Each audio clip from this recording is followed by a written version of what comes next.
El complemento de régimen verbal, también llamado por algunos suplemento, es una función sintáctica desempeñada siempre por un grupo preposicional que es exigido por el verbo de la oración. Si nos fijamos en el ejemplo, el proyecto consiste en una propuesta innovadora, vemos que el verbo de la oración, consistir, exige detrás la preposición en. Este grupo preposicional que encabeza la preposición en una propuesta innovadora, sería el complemento de régimen verbal de ese verbo. Si suprimiéramos el complemento de régimen verbal y dijéramos solo el proyecto consiste, veríamos que la oración queda incompleta y en este caso sería agramatical. Como ya se ha dicho, solo los grupos preposicionales, es decir, aquellos que empiezan con una preposición, pueden desempeñar esta función sintáctica. Cualquier preposición puede empezar un complemento de régimen verbal.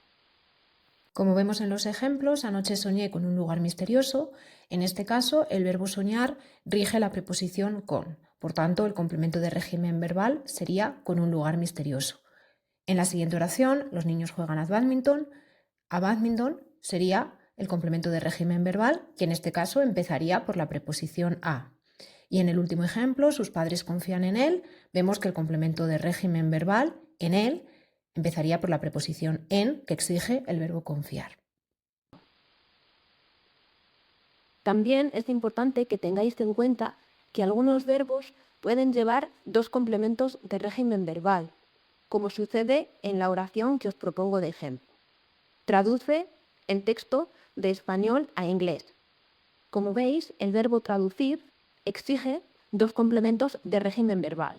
Uno encabezado por de español, y otro encabezado por a inglés.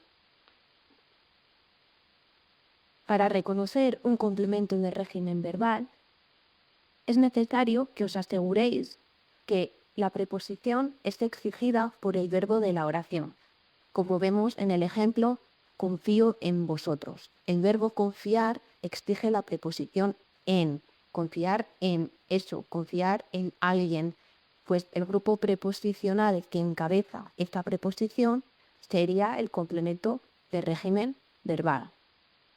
A continuación, os recuerdo algunas pruebas para que no confundáis el complemento de régimen verbal con otros complementos que ya hemos estudiado. Por ejemplo, no debéis confundir el complemento de régimen verbal con complementos directos o complementos indirectos. Recordad que los complementos directos e indirectos podían ser funciones sintácticas que desempeñara también un grupo preposicional con a. A diferencia de los complementos directos e indirectos que pueden sustituirse por pronombres personales, lo, la, los o las en el caso del directo y le, les o se en el caso del indirecto, un complemento de régimen verbal nunca puede sustituirse por un pronombre. Lo vemos con el ejemplo apesta a ambientador. Vemos que no podemos sustituir a ambientador por un pronombre, no podemos decir lo apesta. En este caso, vemos que el grupo preposicional a ambientador sería un complemento de régimen verbal, porque el verbo apestar exige esa preposición a, apestar a algo. Por último, no debemos confundir un complemento de régimen verbal con un complemento circunstancial. Recordad que los complementos circunstanciales podían suprimirse de la oración sin afectar al significado de la misma. Simplemente nos daban una información adicional pues, sobre tiempo, sobre lugar, sobre causa, sobre modo y otras circunstancias en las que se desarrollaba el verbo. ¿Vale? A diferencia de los circunstanciales, los complementos de régimen verbales son exigidos por el verbo. Es el verbo el que exige que pongamos ese complemento en la oración.